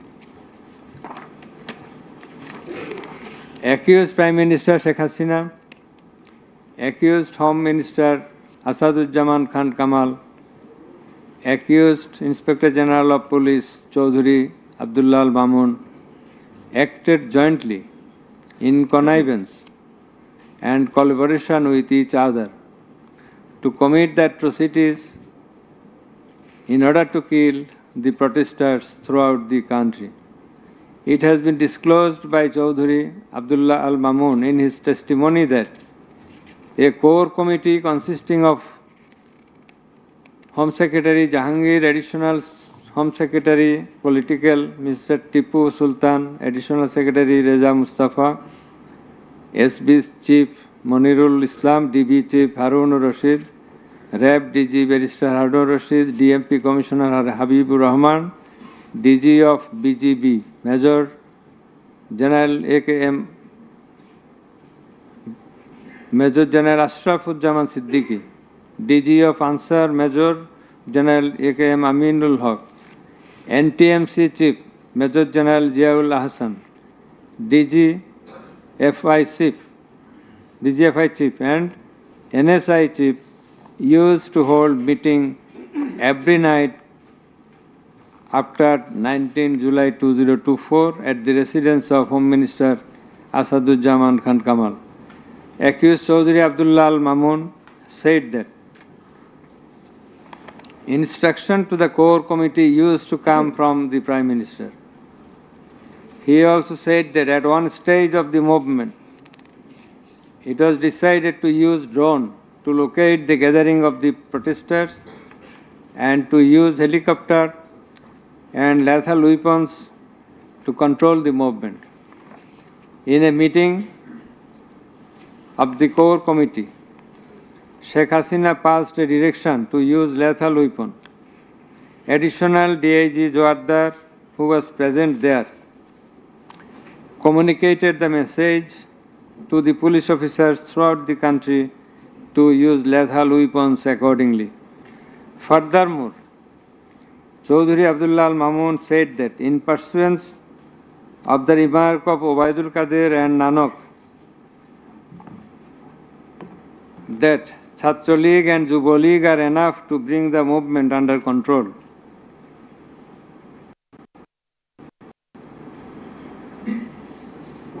he further said that following such remarks, activists of Chhatra League and Jubo League attacked the students of Dhaka University. He also said that a lot of protesting students and public were killed by using drone, helicopter and lethal weapons throughout the country. Chaudhuri Abdullah Al Mamun further asserted that asserted in his testimony that he, along with Home Minister Asaduজ্জামান Khan Kamal, Home Secretary, and the MP Commissioner, went to Narayanganj on 29/7/24 to observe the situation of the movement. And on the way, they stayed for a while in front of Jatrabari police station. And then DC Iqbal of Wari Zone showed a video to the Home Minister on his mobile and said, "We shoot one, that one dies, that one gets injured, but the others do not move." Therefore, it is perspicuous from the above that all the three accused led the operations against the protesting students and public jointly as a matter of joint criminal enterprise. As the aftermath of Sheikh Hasina's order, as well as the supervision and guidance of accused Home Minister Asaduজ্জামান Khan Kamal and IGP Chaudhry Abdullah Al Mamun, the law enforcers and activists of Awami League, Chhatra League and Yuva League invaded the protesting students and public throughout the country by using drone, helicopter and lethal weapons, causing death to about 1,500, inclusive of 6 protesters at Sankarpur of Dhaka, namely Shahryar Khan Anas, Mahdi Hassan Junaid, MD Yaqub, MD Rakib Hawladar, Muhammad Ismamul Haq, Manik Mia alias Shaharik, and another 6 protesters at Ashuria of Sabar, namely Sajjad Hussain Sojol, As-Sabur, Tanzil Mahmud Sujoy, Bayezid Bustami, Abul Hussain, and another unidentified protester near Dhaka, and caused grievous injuries to about 25,000 of them. In Ashulia, the aforesaid 5 dead bodies and another body of an unidentified injured protester were burned with petrol by police. The law enforcers and the activists of Awami League and those of its affiliated organizations named Chhatra League and Yuva League killed and injured the protesting students and members of the public with lethal weapons like SMG, LMG, China rifle, shotgun, 9mm pistol, 7.62 pistol, both on the ground as well as from the helicopters from above the ground. The atrocities were committed by incitement, order, abatement, and failure to take preventive and punitive measures of the accused Prime Minister Sheikh Hasina, accused Home Minister Asaduজ্জামান Khan Kamal, accused Inspector General of Police Chaudhry Abdullah Al Mamun, and by the abatement, aid and perpetration of the underlings, that is the subordinates. Some of the injured victims, members of the families of dead and injured protesters, other eyewitnesses from different parts of the country, deposed in support of the atrocities of killing and injuring hundreds and thousands of protesters all over the country. Under the foregoing facts and circumstances, it has ostensibly been substantiated that the atrocities of killing and gravely injuring the protesting students and public took place almost all over the country. In view of the testimony of the investigating officer, the atrocities during the movement July Movement 2024, the atrocities occurred in 50 districts and lethal weapons were used in 41 districts of Bangladesh.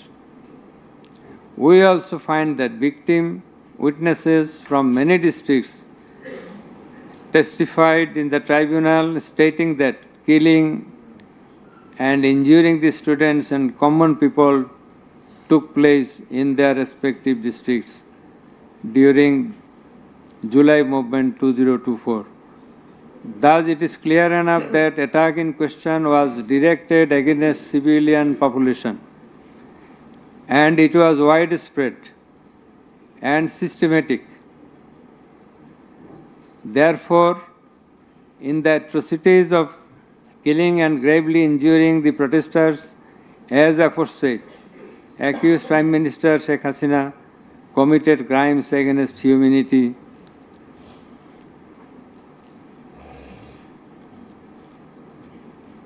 by her incitement, order, and also failure to take preventive and punitive measures under charge 1.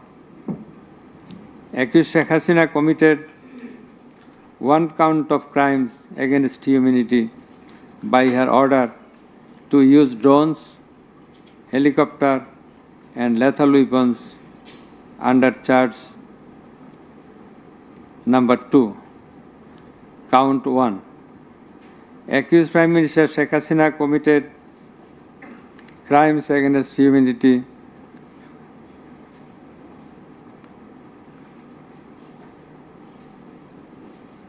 on one count under charge 1.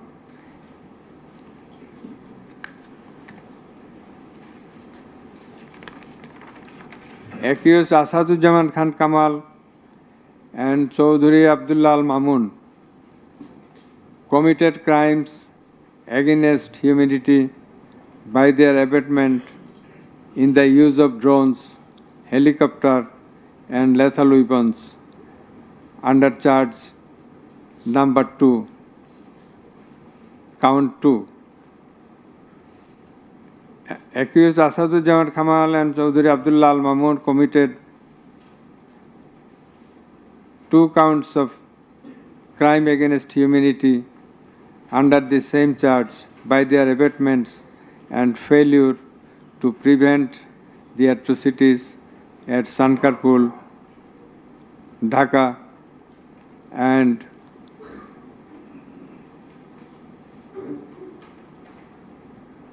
also committed crimes against humanity by their abatements and failure to prevent the atrocities in Ashulia, Sabar, Dhaka under the same charge. Accused Sheikh Hasina, the Prime Minister and as the President of Awami League and the controlling authority of all affiliated organizations, was the superior commander of the said party leaders and activists, as well as the Home Minister and Inspector General of Police, that is accused Sheikh Hasina and 2 other accused were in the superior and subordinate relationship. On the other hand, the Home Minister was the superior of the Inspector General of Police, that is they were in the superior and subordinate relationship. As required to be an element as required by the provisions of Rome Statute. In the like way, all the police officers were subordinate to the Inspector General of Police. They worked under him. Thus, it is apparent that accused Prime Minister Sheikh Hasina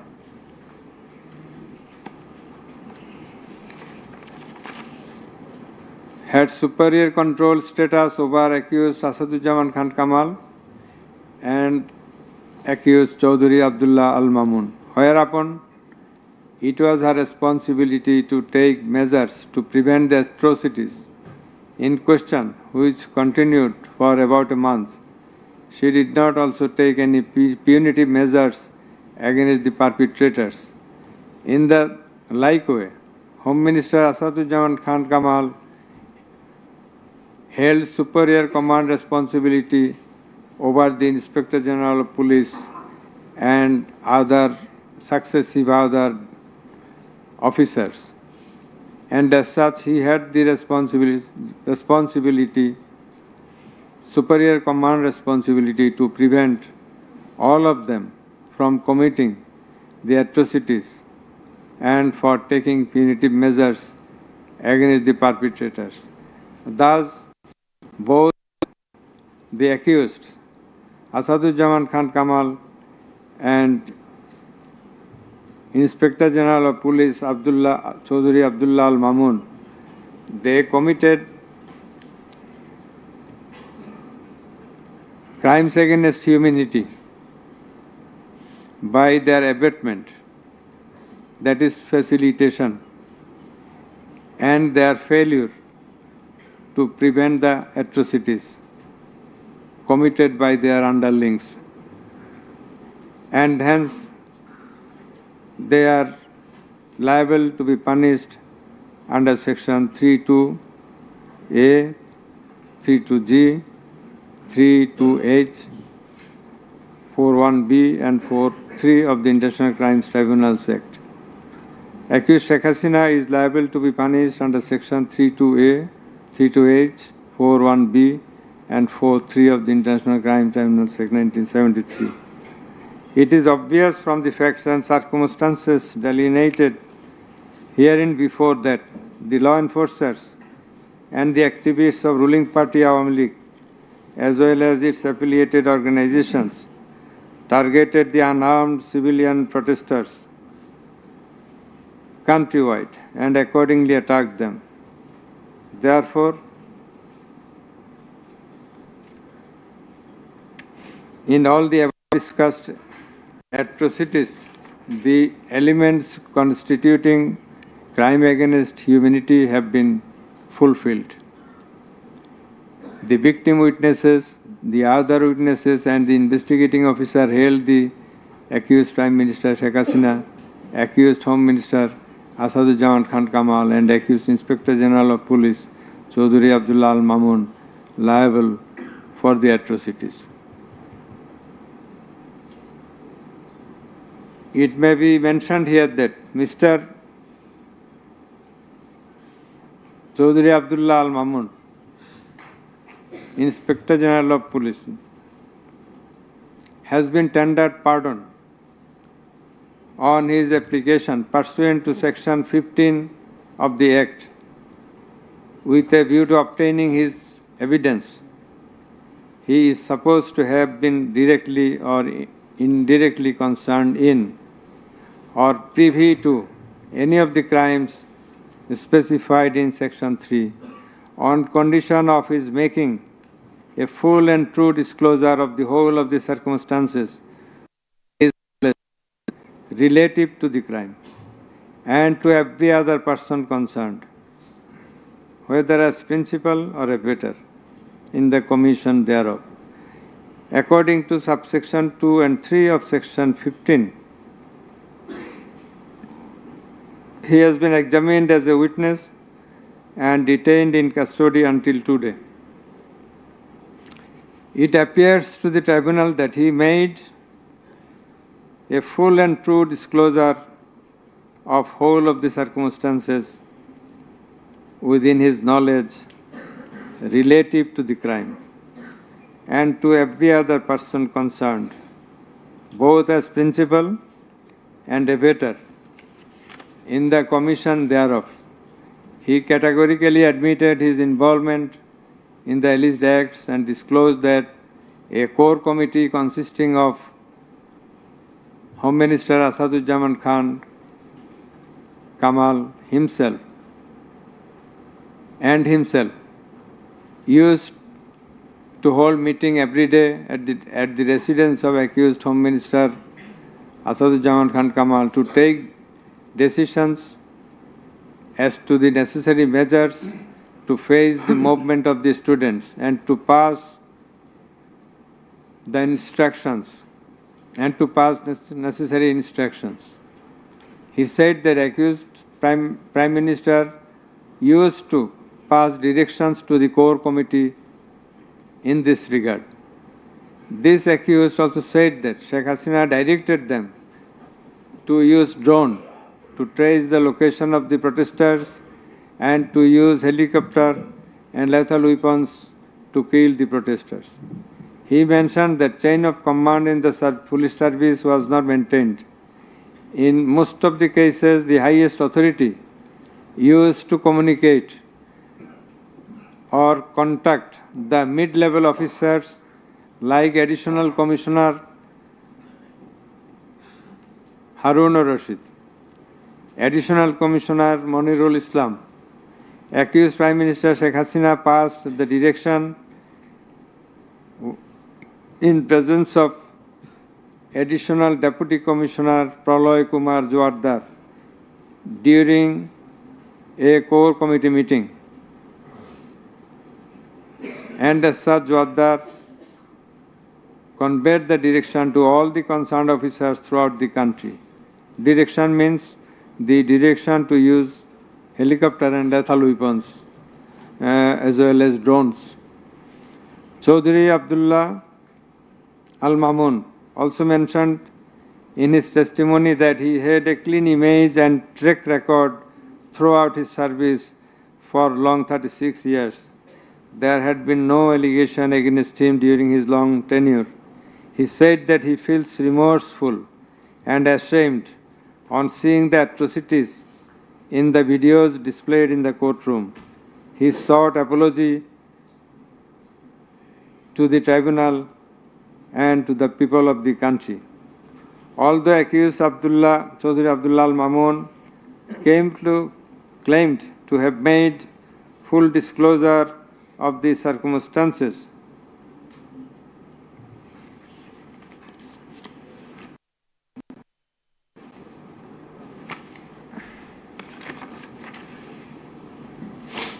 and we do also believe that he made a full and true disclosure.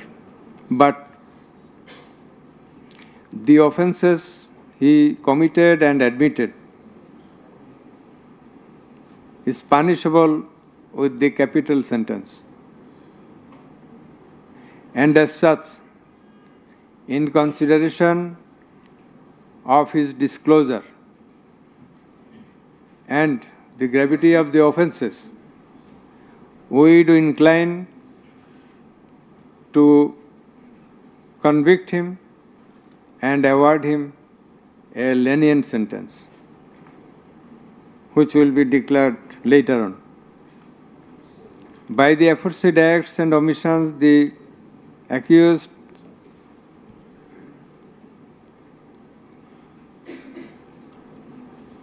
committed crimes against humanity under Section 3, 2A, subsection G, Clause H, 41, 42, 43 of the International Crimes Tribunal Act 1973, as stated before. Accused Sheikh Hasina and Asaduজ্জামান Khan Kamal remained in abscondence ab initio, despite the fact that notices and warrants were duly served in their given address according to law. Moreover, they were asked by publishing notice in 2 daily newspapers to appear and contest the case, but they did not turn up. Thus, their abscondence itself is suggestive of their guilt. The learned State Defense Counsel contended that the trial of the accused persons under the International Crimes Tribunal Act 1973 is not tenable, since the Act was passed in the Parliament for the purpose of trial of the criminals of War of Independence in 1971. While arguing this, the learned State Defense Counsel perhaps did not have a refusal of the provisions of the Act as well as the preamble thereof. The preamble of the Act says that the Act was made in order to provide for detention, prosecution, and punishment of the persons for genocide, crimes against humanity, war crimes, and other crimes under international law, and for the matters connected therewith. Section 3 of the Act provides that the said crimes committed both before and after the commencement of the Act, before 1973, after 1973, are triable by the International Crimes Tribunal, whereupon the contention of the learned State Defense Council is not tenable in law. Moreover, Article 47 of the Constitution of Bangladesh has given upper hand to the International Crimes Tribunal Act 1973 over the Constitution itself. The State Defense Council also contended that for the purpose of proving atrocities throughout the country, witnesses from all over the country have not been examined. In this context, we have to say that witnesses from many parts of the country have been examined, and they have adequately proved the atrocities in almost every part of the country. The victims, the family members of the dead and injured protesters, as well as the eyewitnesses, gave their testimony, which are enough for the proof of the charges. Quantity of witnesses is immaterial, while there are a small number of qualitative witnesses. Still, the number of 54 witnesses examined by the prosecution is not small. The learned State Defense Council also alleged that the audio conversations in question have not been examined by more than one department like CID. In this regard, we would hold that the genuineness of the report of CID has not been challenged, nor has the report been proved ingenuine, whereupon no other department was in need of holding further examination thereof. It is the further allegation of the learned State Defense Council that accused Sheikh Hasina and Asaduzzaman Khan Kamal did not incite or order the commission of the crimes against humanity as alleged, nor did participate in the commission thereof, and thus they deserve to be acquitted. The learned Chief Prosecutor, in course of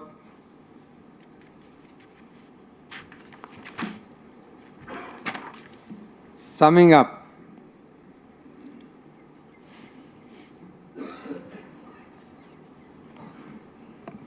asked for passing necessary order restraining Awami League from running activities as a political party.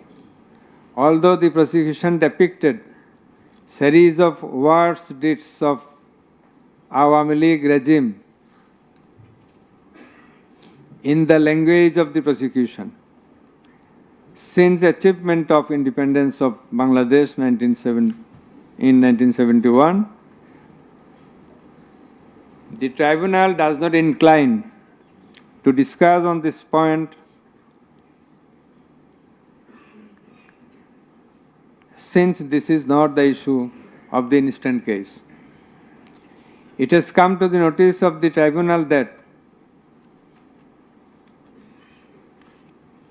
accused Sheikh Hasina, in defiance of the orders of the tribunal to appear and contest the case, has given interviews in the media wherein she denied the allegations leveled against her in this case, and also made some derogatory remarks. I have noted this aspect beforehand, but in some of her interviews, she impliedly admitted her superior command responsibility. The United Nations Human Rights Commission categorically stated in its report that the political leaders issued direct orders and other directives authorizing and guiding operations by BGB, REB, DGFI, Bangladesh Police, and Detective Branch that involved serious violations of human rights against protesters and other civilian, including extrajudicial killings and arbitrary detention. It has been stated in the report that 1,400 people have been killed by use of lethal weapons during the July movement 2024. By the political leaders, the United Nations Human Rights Commission meant the highest government authorities. The authorities in question are unprecedented in the history of Bangladesh. The nature and extent of cruelty administered upon the protesters, inclusive of infants, women, and old, stirred the hearts of the people throughout the world. On seeing the scenario of dead and injured protesters and their outcry in the videos displayed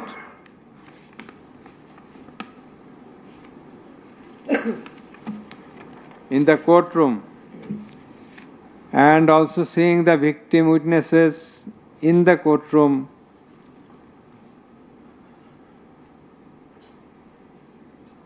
for giving testimony, who lost their skull, eyes, nose, hands, and legs. Any human being will fail to be in the normal state of mind seeing such scenario. Such atrocities must be brought to an end at any cost. Justice must not fail. In view of all the above facts and circumstances and findings, it is hereby ordered that accused Sheikh Hasina be found guilty on 3 counts under charge 1. Count number 1, incitement. Count number 2, order to kill. Count number 3, inaction to prevent the atrocities and failing to take punitive actions against the perpetrators. And thus, she is punishable, she is liable to punish under section 3, subsection 1A, section 3, subsection 2, clause G, section 3, subsection 2, clause H, section 4, subsection 1, clause B, and section 4, subsection 3 of the International Crimes Tribunals Act 1973 under the charge number 1. But we do hold that for all these 3 counts of crime against humanity, we do incline to award a single sentence, that is, the sentence of imprisonment till natural death for under charge 1. Under charge 2,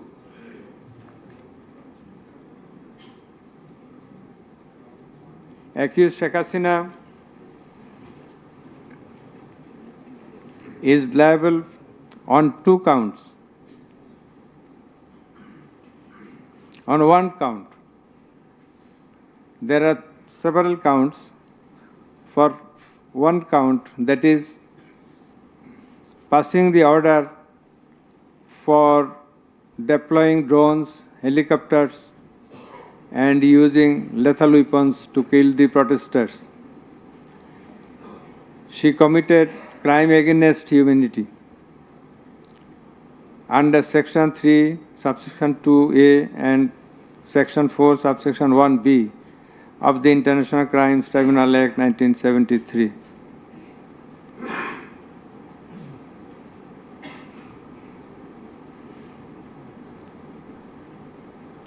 She also committed the same crime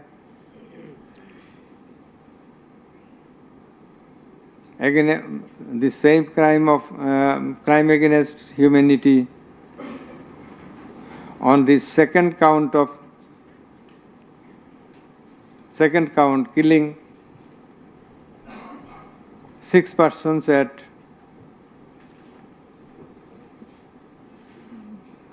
Sankarpur of Dhaka, which was committed in contemplation, in furtherance, by virtue of her order, as stated beforehand. And similarly, she committed the same crime, that is the crime against humanity, on another count for causing the killings at Ashulia of Sabar, killing of 6 persons. For all these 3 counts, we have decided to inflict her with only one sentence, that is sentence of death.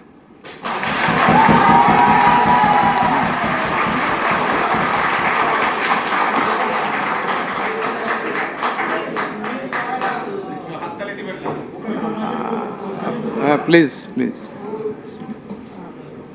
For আপনাদের বিনীতভাবে অনুরোধ করছি আদালতের decorum, ট্রাইব্যুনালের decorum maintain করার জন্য। আপনাদের যা উচ্ছ্বাস, যা এক্সপেকটেশন, যা প্রকাশভঙ্গি, সেটা আদালতের ট্রাইব্যুনাল রুমের বাইরে যে করলে সেটা আরও শোভনীয় দেখা যাবে। Thank you. প্লিজ সাইলেন্ট থাকবেন।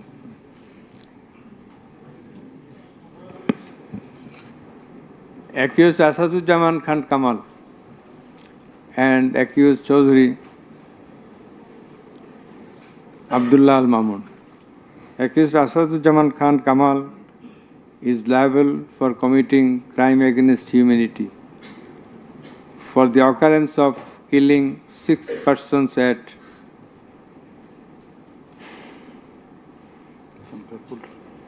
Sankarpur of Dhaka.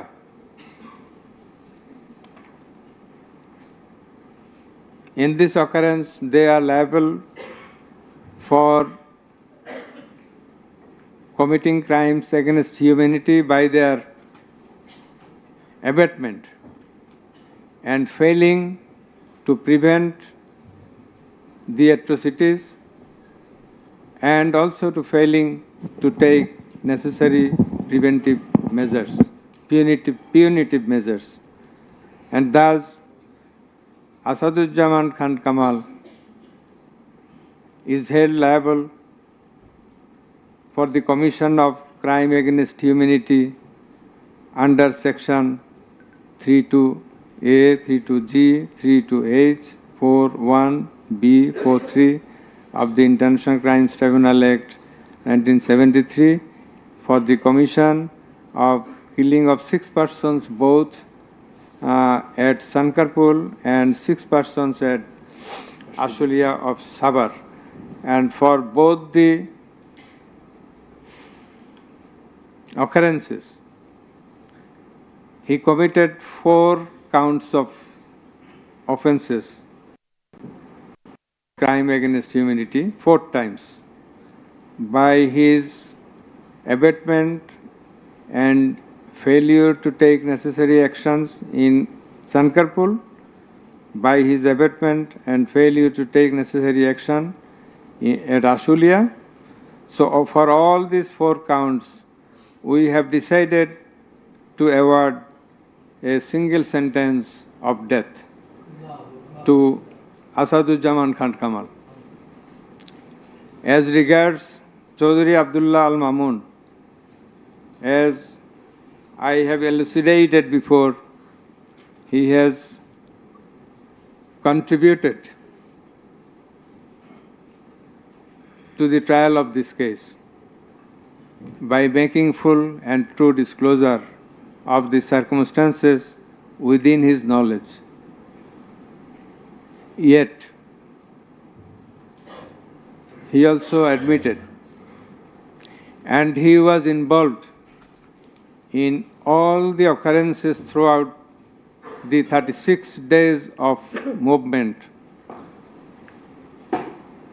Considering both his contributions, his admissions, with the material evidences to the tribunal to arrive at the correct decision, and also in consideration of the gravity of the offense, we are both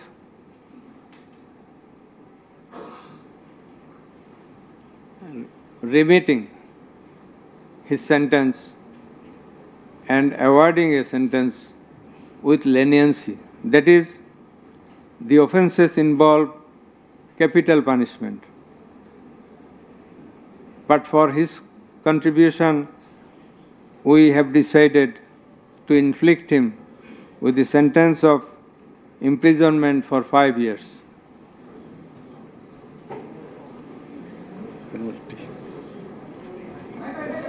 The properties of accused Sheikh Hasina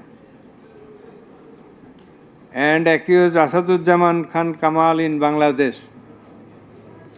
be confiscated in favor of the state. The government is directed to pay considerable amount of compensation to the protesters concerned in this case, who have been killed in July movement 2024, and also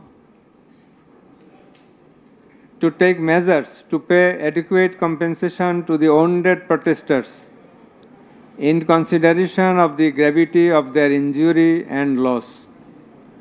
The sentence shall be carried out in accordance with the provisions laid down in Section 20, subsection 3 of the International Crimes Tribunals Act 1973, preferably pursuant to the long-standing practice. Let a copy of this judgment be transmitted to the District Magistrate Dhaka for necessary action. Let copy of the judgment be supplied to accused Chaudhry Abdullah Al Mamun according to law. The absconding accused will not get any copy at the moment. So thank you all very much. দিয়ে